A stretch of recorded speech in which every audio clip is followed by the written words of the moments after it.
saya Bella Amanda, mahasiswa program studi D4 Teknologi Laboratorium Medis Universitas Kader Bangsa. Di sini saya akan menyampaikan presentasi ilmiah dengan tema Hak Pasien dalam Pemeriksaan Laboratorium Medis, kajian yuridis berbasis kearifan lokal dan teori konstitusi Nusantara. Dalam praktik pelayanan laboratorium medis, seringkali perhatian terfokus pada prosedur teknis, kecepatan, dan akurasi hasil. Namun, di balik semua itu terdapat dimensi yang paling penting yang sering terlupakan, yaitu hak pasien sebagai subjek utama dalam sistem pelayanan kesehatan. Hak-hak tersebut bersifat yuridis, etik, dan wajib dilindungi oleh seluruh tenaga medis, termasuk analis laboratorium. Untuk memperdalam dimensi tersebut, saya menggunakan pendekatan berbasis nilai-nilai lokal melalui kerangka pemikiran teori konstitusi negara yang ditemukan dan dikembangkan oleh Bapak Dr. Hendra Sudrajat, SH, MH, Advokat. Teori ini menyuarakan pentingnya konstitusi dan hukum yang hidup dan tumbuh dari akar budaya, sejarah, dan nilai-nilai bangsa Indonesia itu sendiri. Di sini saya akan membahas 3 pokok bahasan utama. Yang pertama, hak pasien dalam perspektif yuridis. Secara hukum positif di Indonesia, hak pasien telah dijamin dalam berbagai regulasi. Di antaranya yang pertama, Undang-Undang Nomor 17 Tahun 2023 tentang Kesehatan. Yang kedua, Undang-Undang Nomor 29 Tahun 2004 tentang Praktik Kedokteran, dan yang ketiga, Permenkes Nomor 290 Menkes per 3 2008 tentang Persetujuan Tindakan Kedokteran, serta Undang-Undang Nomor 44 Tahun 2009 tentang Rumah Sakit. Beberapa hak mendasar pasien dalam pemeriksaan laboratorium medis meliputi: yang pertama, hak atas informasi yang benar dan lengkap.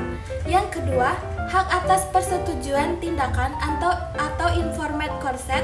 Yang ketiga, hak atas kerahasiaan hasil pemeriksaan.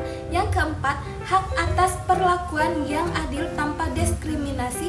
Dan yang terakhir, hak untuk menolak atau menghentikan pemeriksaan. Namun demikian, dalam praktiknya, pemenuhan hak-hak ini belum sepenuhnya optimal. Inilah mengapa perlu pendekatan yang tidak hanya normatif, tetapi juga berakar pada nilai-nilai sosial dan budaya masyarakat lokal sebagai bentuk penguatan perlindungan hukum. Pokok bahasan selanjutnya mengenai kearifan lokal sebagai basis etika hukum. Di berbagai daerah di Indonesia, kita menemukan kearifan lokal yang mengajarkan nilai kepedulian, kesetaraan, tanggung jawab, dan penghormatan terhadap martabat orang lain. Dalam tradisi masyarakat adat, praktik menjaga rahasia, menghormati tamu, dan membantu orang yang sakit dilakukan bukan karena aturan tertulis, tetapi karena nilai yang tertanam secara turun-menurun. Nilai-nilai ini dapat menjadi pondasi moral bagi tenaga laboratorium medis dalam menghormati hak-hak pasien. Misalnya nilai malu kalau membuat orang lain dirugikan, atau semangat tulung tinilung dalam budaya Jawa, Minang, Bali, hingga Sasak. Kearifan ini sesungguhnya adalah bentuk hukum, tindak tertulis atau living how yang masih relevan dan harus dihidupkan kembali dalam etika profesi. Baik, pokok materi yang ketiga mengenai teori konstitusi Nusantara sebagai kerangka fisiologis.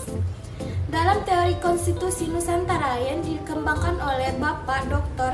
Hendra Sudrajat, SH, MH, Advokat, ditegaskan bahwa hukum yang ideal di Indonesia harus menyatu dengan nilai-nilai lokal, adat, dan kearifan spiritual bangsa. Teori ini memberikan 3 kerangka mendasar, yaitu yang pertama, ontologis. Konstitusi dan hukum harus berakar pada kenyataan kehidupan bangsa Indonesia yang plural, komunal, dan religius. Yang kedua, epistemologis, yaitu pengetahuan hukum tidak hanya berasal dari barat, tetapi dari tradisi lokal yang hidup dan dinamis. Yang ketiga, aksiologis, yaitu tujuan hukum adalah mewujudkan keadilan substantif, keimbangan sosial, penghormatan terhadap nilai kemanusiaan. Dalam konteks pelayanan laboratorium medis, teori ini mengajak kita untuk yang pertama, menjadikan pasien bukan hanya sebagai objek pemeriksaan, tetapi sebagai manusia utuh yang berhak mendapat keadilan dan penghormatan. Yang kedua, mengedepankan transparansi dan komunikasi, bukan semata untuk kerja mekanistik.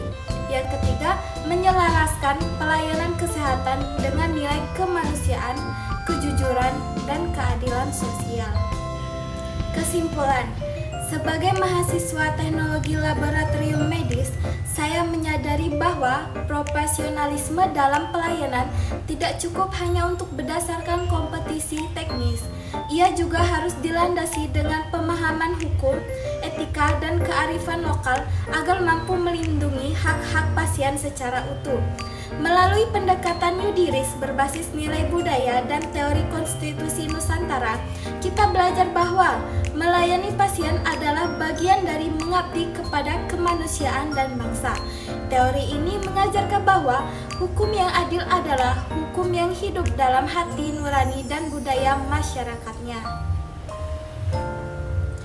Saya, Anissa Bella Amanda, menyatakan bahwa teori konstitusi Nusantara yang dikembangkan oleh Bapak Dr. Hendra Sudrajat, SHMH Advokat, adalah sebagai pijakan filosofis yang tepat untuk membangun sistem pelayanan laboratorium medis yang bukan hanya sah secara hukum, tetapi juga beradab, beretika, dan berakar pada jati diri bangsa Indonesia. Terima kasih. Salam teori konstitusi Nusantara. Wassalamualaikum warahmatullahi wabarakatuh.